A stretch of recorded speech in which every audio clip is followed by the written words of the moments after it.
everyone, my name is Adinda Valentina, student ID 2520010. I want to tell you about moral argument.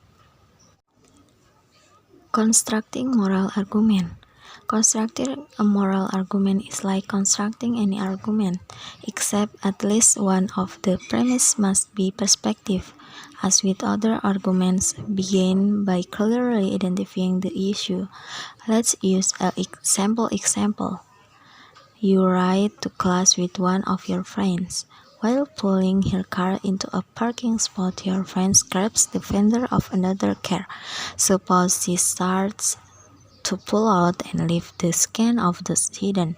What should you do? You could say nothing, but by doing so you become complicit in your friend's decision to avoid taking responsibility for the accident.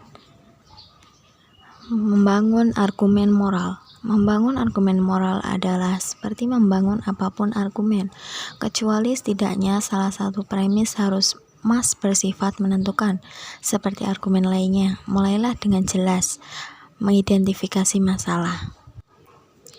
The issue and premise can be summarized as follow issue. Your friends grabbed the fender of a car in the parking lot. What should she do? And what should you do? What should she do and what should you do? Descriptive premise. Your friend damaged the fender of the car next to her when she pulled her car into the parking spot. Perspective premise. We have a moral duty to make up for past harms we cause others. Masalah dan premis dapat diringkas sebagai berikut. Masalah, teman Anda menggores spakbor mobil di tempat parkir. Apa yang harus dia lakukan dan apa yang harus kamu lakukan? In making a moral argument, the point is not to prove that you are morally superior to others, but to come to a conclusion that leads to an action or a policy that is reasonable and most consistent with moral values. Do not come to a conclusion until you have developed a list of relevant premises that you can both agree on. Remain open-minded and flexible. Help your friend seek strategies that encourage her to do the right thing while minimizing possible harm to her from angry parents. Taking the premise into consideration, you may come to the following solution or conclusion. Dalam membuat argumen moral, intinya bukan untuk membuktikan bahwa Anda secara moral lebih unggul dari orang lain, tetapi untuk datang ke kesimpulan yang mengarah pada tindakan atau kebijakan yang masuk akal dan paling konsisten dengan nilai-nilai moral. Tidak sampai pada kesimpulan sampai Anda mengembangkan daftar premis yang relevan yang dapat Anda berdua sepakati. Tetap berpikiran terbuka dan fleksibel. Bantu teman Anda mencari strategi dan dorong dia untuk melakukan hal yang benar sambil meminimalkan kemungkinan bahaya baginya dari orang tua yang marah. Mengambil premis menjadi pertimbangan, Anda mungkin sampai pada solusi. Evaluating moral arguments. In evaluating moral arguments, the first step is to make sure that the argument is complete and that no important premises are omitted. In some moral arguments, the perspective premise is unstated. Mengevaluasi argumen moral. Dalam mengevaluasi argumen moral, langkah pertama adalah membuat yakin bahwa argumennya lengkap dan tidak penting premis dihilangkan. Dalam beberapa argumen moral, premis preskriptif tidak dinyatakan. The unstated premise in this argument involves the duty of justice. The college has a duty to give each student equal consideration. In this case, the only relevant criteria for consideration should have been based on grade point average, not the parental status of the student. The unstated perspective premise in this argument is that an action or policy is morally right if it is constitutional. The premise should also be true if just one premise is false. The argument is unsound. For example, some people support the practice of cohabitation, Living together on the grounds that people who live together before marriage have a better chance of a successful marriage. Premis yang tidak disebutkan dalam argumen ini melibatkan kewajiban, keadilan. Perguruan tinggi memiliki kewajiban untuk memberikan setiap siswa yang sama.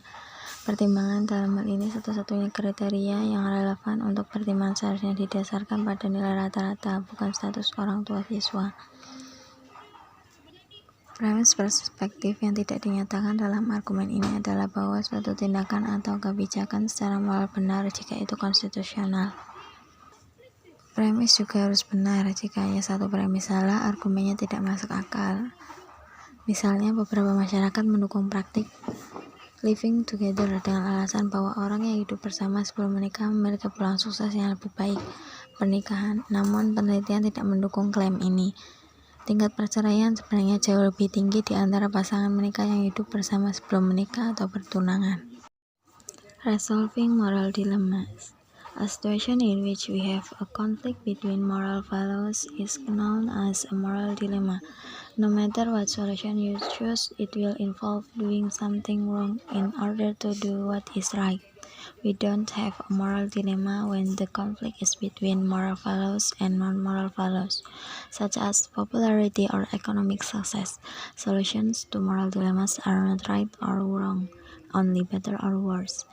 The first step in resolving a moral dilemma is to clearly describe the facts, including finding answers to any missing information.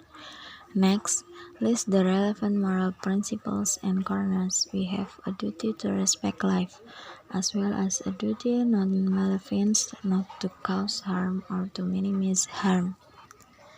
Menyelesaikan dilema moral. Situasi di mana kita memiliki konflik antara moral nilai dikenal sebagai dilema moral.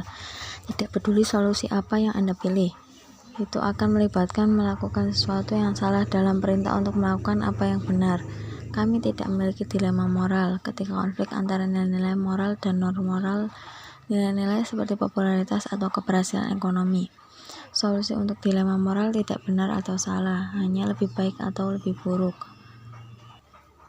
Langkah pertama dalam menyelesaikan dilema moral adalah dengan jelas menggambarkan fakta, termasuk menemukan jawaban atas informasi yang hilang. List any possible action that come to mind. In this dilemma, possible course of action might include the following. Buat daftar tindakan yang mungkin terjadi pikiran. Dalam dilema ini, kemungkinan tindakan mungkin termasuk berikut ini. The crew can wait and hope for a rescue. Everyone can starve to death together.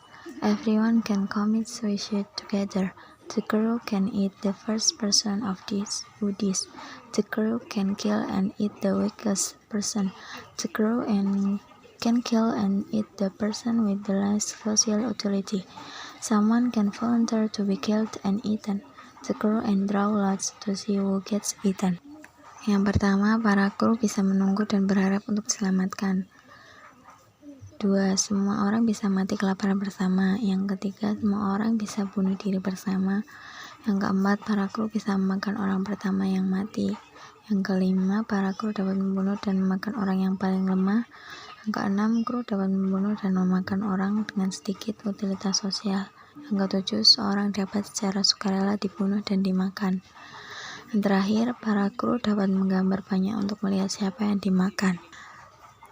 Highlight steps for resolving a moral dilemma. First, describe the facts. Second, list the relevant moral principle and concerns. Third, list and evaluate possible course of action.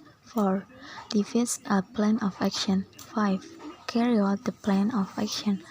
Application. Identify an example of each of the steps in the text. Keterangannya, highlight langkah-langkah menyelesaikan dilema moral. Pertama, jelaskan faktanya. Yang kedua, buat daftar prinsip dan perhatian moral yang relevan. 3. Buat daftar dan evaluasi kemungkinan tindakan. 4. Merancang rencana aksi. 5. Melaksanakan rencana aksi. Aplikasian, identifikasi contoh dari masing-masing langkah-langkah dalam teks.